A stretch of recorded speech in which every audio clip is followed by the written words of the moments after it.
દેશમાં આગળ વધતા ચોમાસાની વધી ધીમી પડી। 14 જૂને દેખાતા વાદળો 15 જૂને અચાનક ગાયબ થયા। સેટેલાઇટ તસવીરોમાં વાદળો લાપતા દેખાયા। हिमाचल प्रदेशना शिमला सहितना आसपासना विस्तारों पड्या करा। स्थानिकों ने वाहन चालकों ने पड़ी भारी मुश्केली। सफरजनना बगीचाओं उभा पाकने नुकसान जवानी भीति।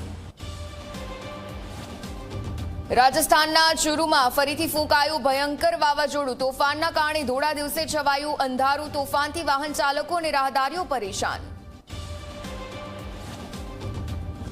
अमेरिकाना कैलिफोर्नियामां B-52 बॉम्बर विमान क्रेश। टेकऑफना बाद खामी सर्जाता विमान जमीन पर पटकायुं। विमान क्रेशनी दुर्घटनामां 8 लोकोना मौत।